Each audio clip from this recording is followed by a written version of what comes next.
Hi, good morning, everyone.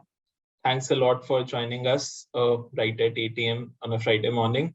We are yet to begin. It will just take another 1 or 2 minutes for us to start this privacy masterclass. Meanwhile, those of us who are already here, maybe they can comment where they are joining us from. And I am joining you today here from Gurugram. It's a nice weather. It's been drizzling since morning, so a cool weather. So we have now around 25 participants already, more are on the way of joining us. Maybe let's a very quick introduction of myself. I'm Divyansh and I am a data protection consultant here at Tsaaro. I look into various privacy and security related projects and kind of have experience working on different tools like OneTrust. So today I will take a very fundamental and a brief session on privacy and fundamentals, and then we'll have other speakers joining us for other topics.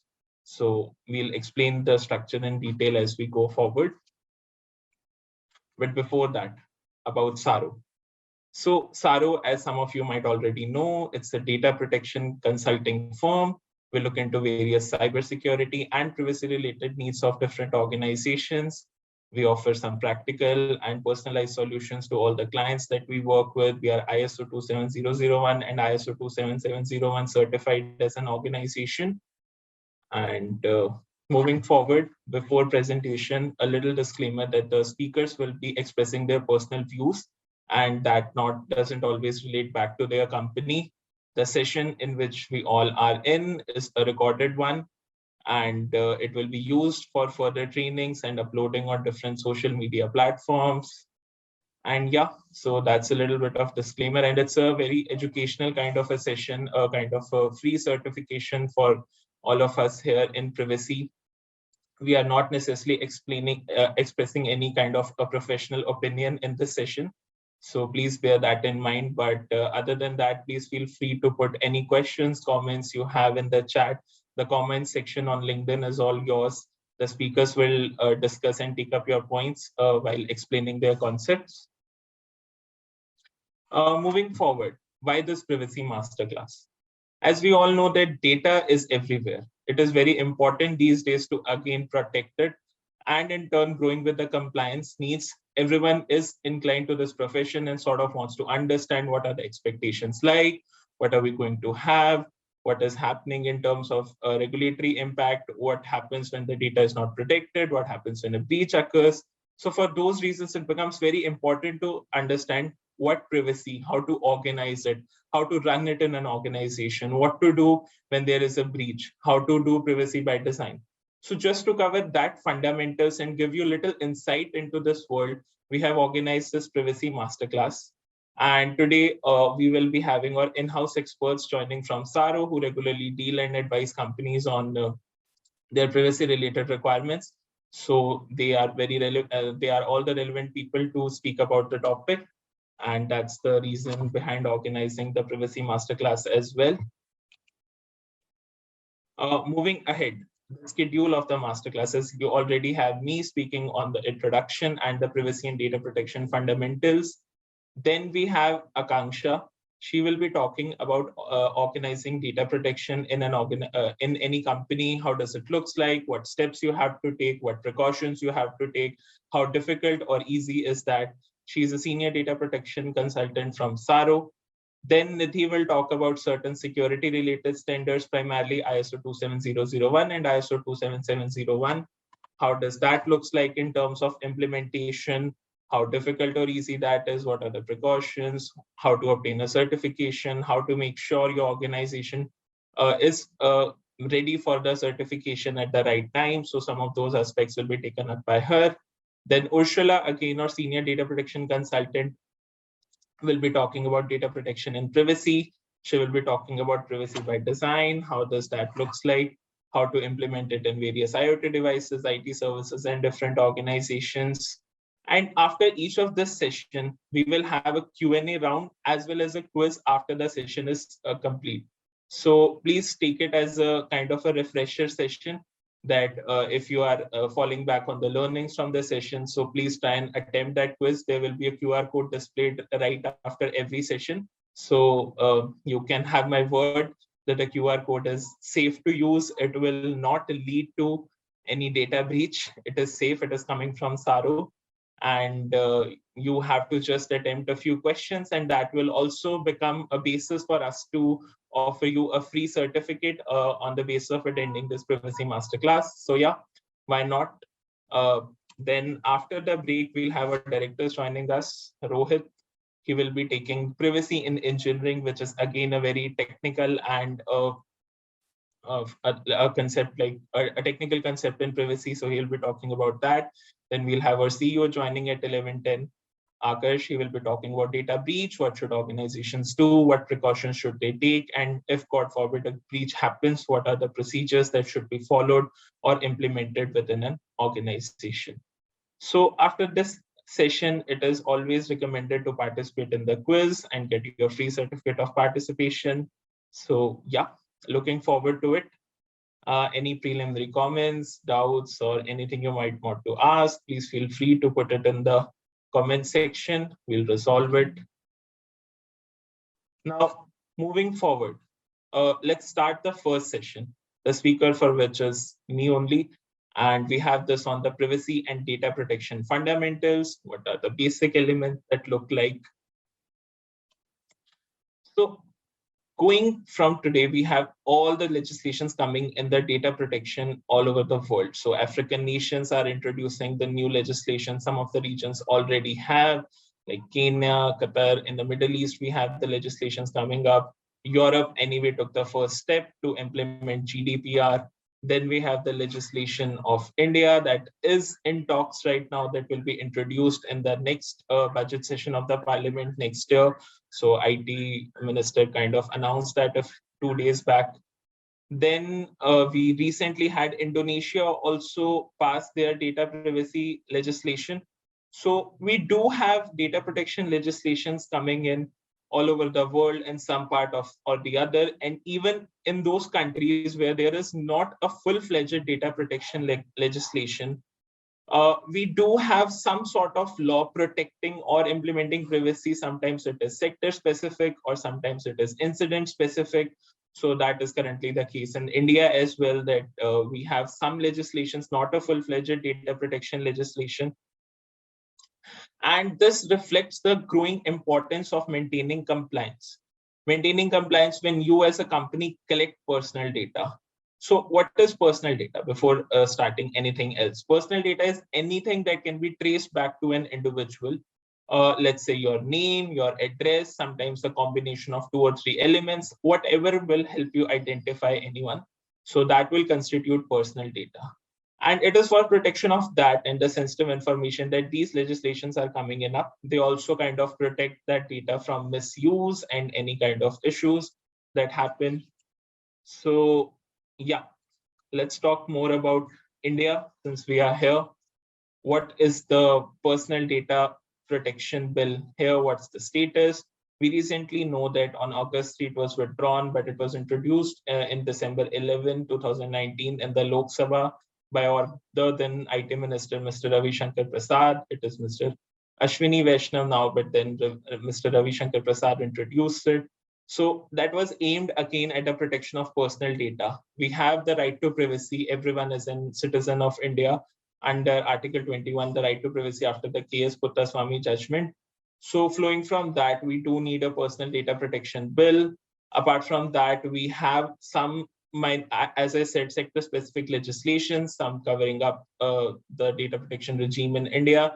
We have Section 43A of the IT Act, the IT SPDI rules 2011. So they cover some aspects of the data protection, but what India needs is a very comprehensive data protection legislation that covers the major chunk of data protection as to how to organize it, what should be the principles that companies should be following it, what should be the procedure in case of breach, what are the penalties. So a comprehensive legislation at this stage is required, but we do have some sector-specific coverage and a limited coverage on the SPDI, sensitive personal information. And then we also have certain legislations for reporting cybersecurity related incidents. Then you have some RBI guidelines for payment related procedures. And yeah, so that's where India kind of stands now. But then moving forward to some of the insights that we should have from the data protection bill. We understand that currently it is withdrawn, but how it was supposed to be implemented or how it used to be like. So we'll have some of those sections here. Then applicability of the session. The bill governs the processing of personal data by the government companies incorporated in India and foreign companies dealing with personal data of individuals in India. So that is something in line with the requirements of most of the legislation. So comparing to GDPR also, the applicability kind of stands at the fact that whoever is processing the personal data of the residents will be governed by the act. So whoever is kind of processing or taking data from Indian citizens, performing any operations on them, is collecting them directly or even indirectly, will be asked to, sort of come under the purview of Act, and then following the different legislations out there. Now, moving forward, I'll just check. So then there are some obligations that whenever you are processing the data, that has to be for a very specific, clear, and lawful purpose. You have to be very transparent. You have to take the consent. The consent should be very unambiguous, specific, and limited to the purpose for which you are processing data. So, for example, if you are taking the data to provide any service, let's say you go to a movie hall, you as a company take their data to offer them the ticket, then you cannot at a later stage use that same data for marketing. Another consent has to be obtained for marketing. So keeping that in mind, you have to use it for a very specific, clear, and lawful purpose. You have to be very transparent with your data subjects. Then when you have ultimately collected their data as well, you have to ensure that you provide as an organization different security safeguards and a grievance redressal mechanism. So there needs to be a person in your organization who would be responsible to ensure that you, as basically anyone who has any problem with the way you are processing data, can raise that. So there are some rights to be provided for that. Again, these are some general insights out of what we have from the bill. Again, nothing finalized in context of India, because we are still expecting a new bill to be tabled in the parliament. So that trajectory is yet to be looked upon. But what general rights might look like of an individual in India are the restriction to processing. So you can go to a company and say, hey, I have this data lying with you. I gave it to you for some purpose. Maybe it was important that time, but now I don't want you to process it any further. So please do not process my data.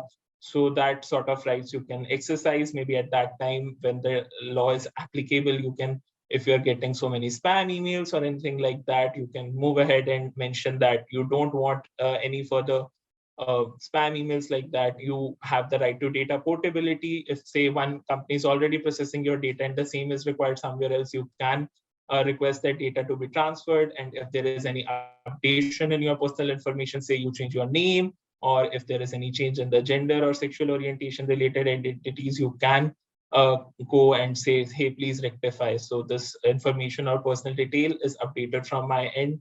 Then the right to access, you of course wants to know what company, what all data the company holds about you. So that can be the first step of exercising your right.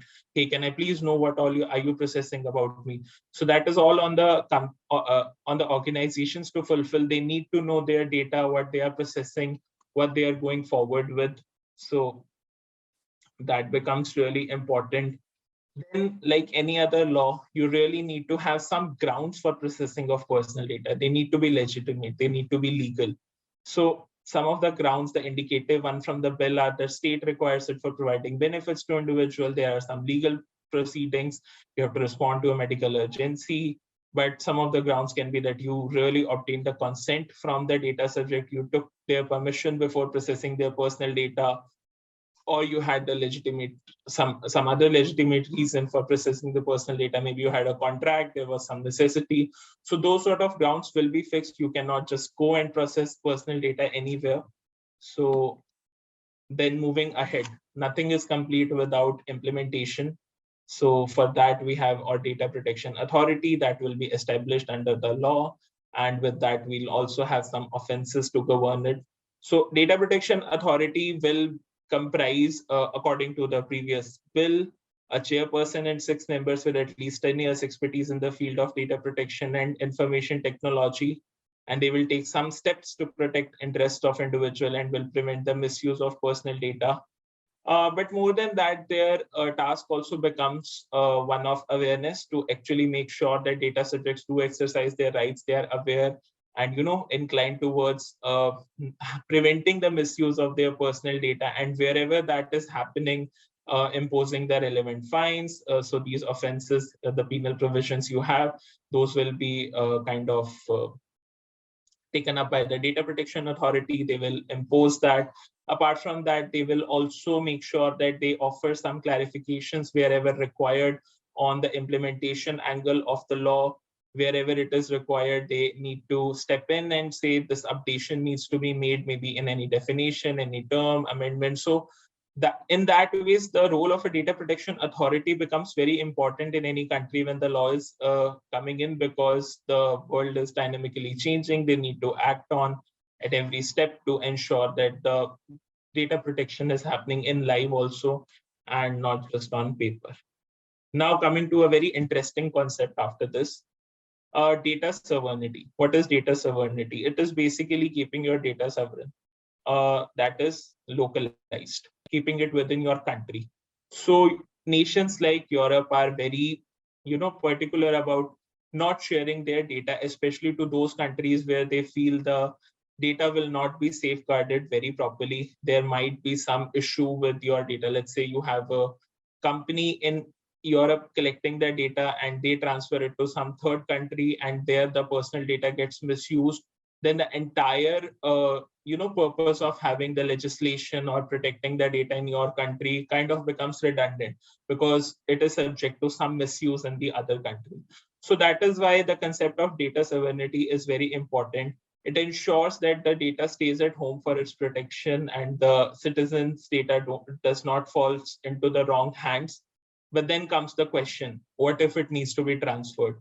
So for those cases, what solution the GDPR also offers is, and something on those lines is expected in Indian law as well, that whenever you are transferring any data to a third country, you need to check in if that third country is offering enough safeguards in terms of their legal protection, what all mandates do they have. And if not that, then there can be some standard contractual clauses applicable to your contract that will have those provisions to ensure that your data is protected in the third country as well. Now, we just discussed about kind of data protection legislations, what they are, what are the general principles, what do they do, but then why do we need them? Why should an organization comply with the data protection legislation? Why should we care so much about privacy? Why there is so much like need? Of course, the first answers to that becomes when it is mandated to meet the compliance requirements. But more than that, the reason that becomes is that data really is the new oil. The economies are data driven, and the companies rely on a lot of data for performing their operations. And that's why it is important to ensure that at any step, the data is not misused. So even something as simple as your watch might collect a lot of personal data about you, let's say your BMI or your heartbeat or anything like that. So those are your sensitive medical information. What if tomorrow that is being sold to different medical companies and they offer you something else, or they make any bias against you? So in that ways, it is really important first to protect the personal data. That's why the regulations come up, and then for us to comply with the same, it is important to ensure that there is data protection. But what also a data protection compliance program in a company does is that they prevent you from any breach. How do they prevent you? Because when you run a data protection program in your company, you actually know what your data is, where it is stored, what are the different safeguards to ensure, what are the different safeguards in place to ensure that the same is protected, where all it is being transferred, and where all it is transferred, what are the safeguards there. So when you run so much of assessments in your company, you know yourself, you are more aware about yourself as an organization. then of course you will be able to prevent the data breach, because you will be more than ready to have those safeguards implemented. And even if it happens, you will certainly be at a better position to manage it. You will certainly have a response plan ready. Now, let's take up one question. Yes, if Vishal, you have this question: is India planning to have this in its draft privacy law? Query was regarding data localization clause. So yeah, it will certainly be. So as I mentioned, it does not make sense if we basically allow free transfers after ensuring so much protection of data in our country. So the same is expected. But since we don't even have the bill right now, let's see what it holds for us in the future. And yeah, now moving on to the next point about the need for data protection in an organization. We need to maintain and improve brand value. So that is again a good consequence of running a privacy program, that someone will come your data subject and they will be very assured that you are really very transparent about how your company is collecting all the personal information. Then you have all those safeguards in place, then you really take my consent. So your consumers will feel happy. They will be like, yeah, this brand is good, privacy first. So that sort of image also comes with an organizations while running a privacy program. Then again, that helps in strengthening and the growth of the business. You maintain public, investor, and customer trust. So that all advantages come, in a bundle to you when you are organizing a privacy data protection. Then one more additional advantage of the same is that when you are running so much, you're also aware about processing of all your personal data. Then you are kind of doing a data discovery exercise. So in your general business operations and processes also, you are at ease in terms of your operations. So that is also a result of the privacy program. And all of that together makes you a competitive differentiator, and you kind of gain a competitive advantage when you are running a privacy program. When you are a privacy first organization, you are very ethical. So these are the reasons why organizations should take a first step towards complying with any data protection law. You should not think of it as a compliance burden, but more of as a supporter to your general business operations, and something that will add the value to your business. So that should always be the mindset while implementing any sort of privacy program. Now, so much being talked about the personal data, but then what exactly is covered under the definition? What do we have recognized as personal data under GDPR? So GDPR basically defines personal data as anything that can be traced back to any individual, and then sensitive personal data, anything that might create a bias against an individual. So we have those two categories flowing in. We can say one is PII, personally identifiable information. The other one is SPII, sensitive personal information. The sensitive personal data should be protected with additional means and should not be collected without explicit consent, good reason, or a few other exceptions. So why this special protection for the sensitive? Because it is sensitive, it might create a bias against an individual.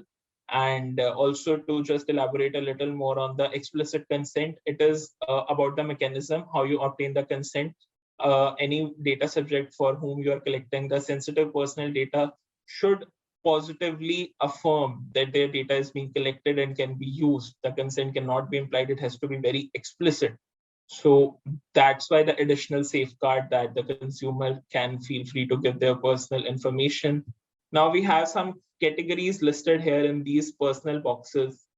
Uh, can you kind of identify what might constitute PII in it, SPI in it? Maybe you can drop a comment or take a general guess. But in general, the thumb rule again becomes that for personal data, you have to just see if the same can be traced back to an individual. For sensitive data, you have to see if it might create any bias, or it is very sensitive for the data subject to share. And yeah, then comes the very tricky category of the IP address, or even your general address, your house address. So these information, although generally construed as personal data, might or might not be personal data.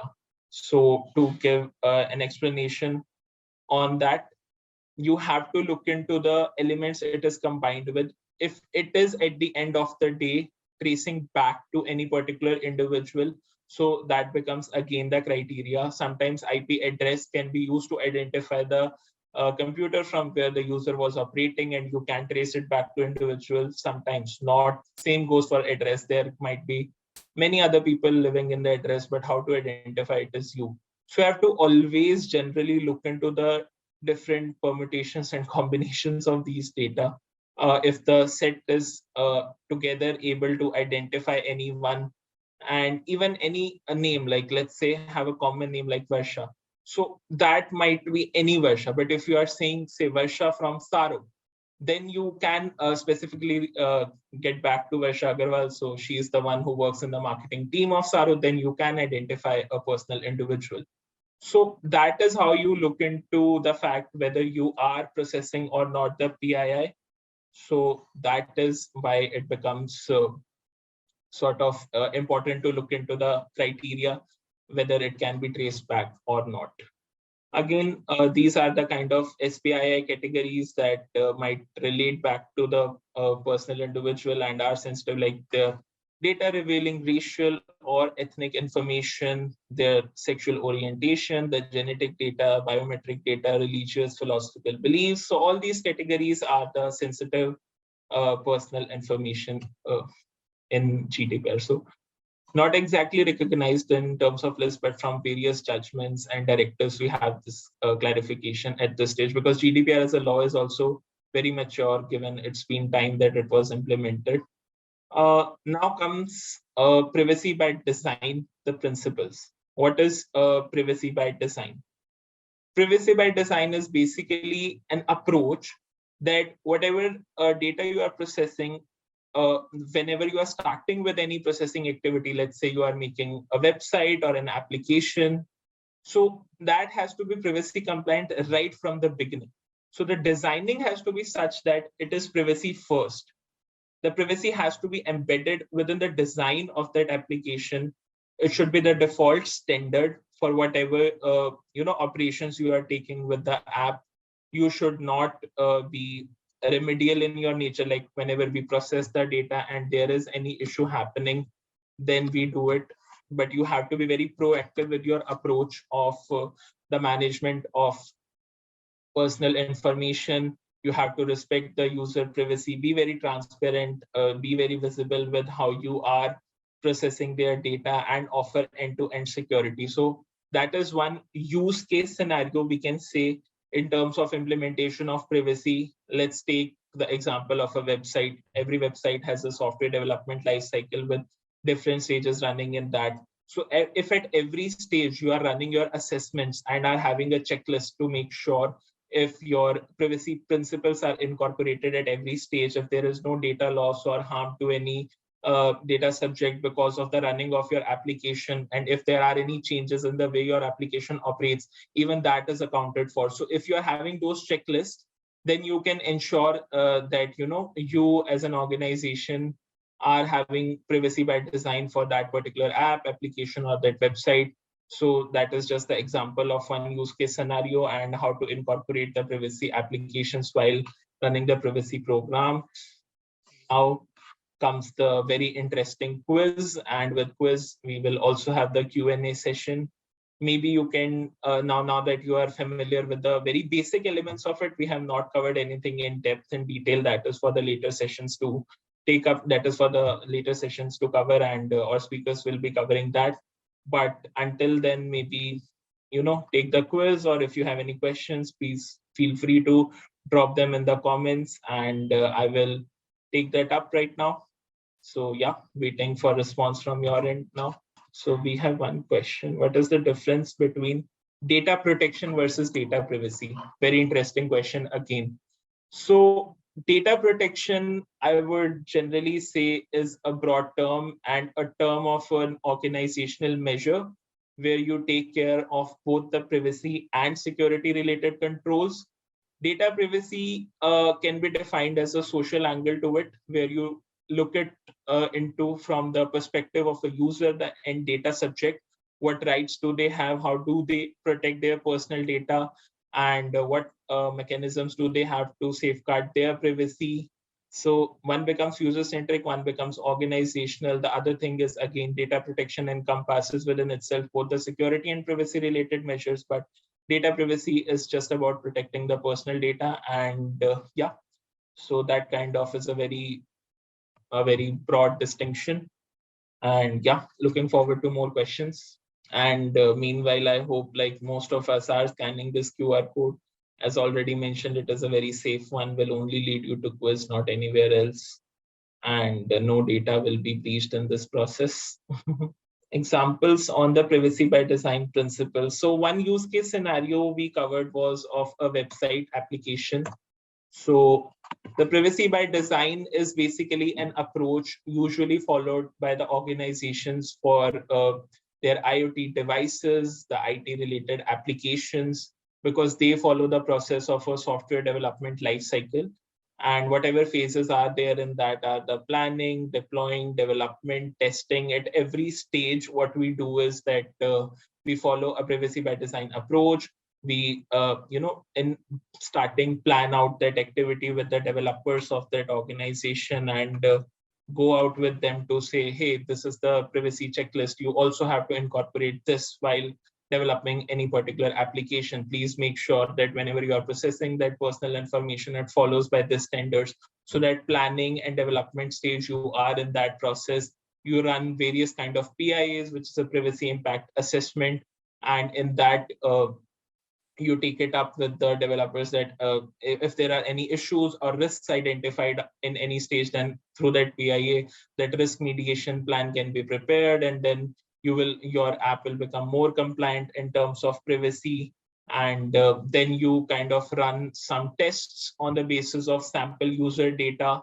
Again, but this is a very high level overview of the process, it looks like, but our speaker in a later session will also cover more in detail about privacy by design and more of its use cases. So please stay tuned and look forward to that.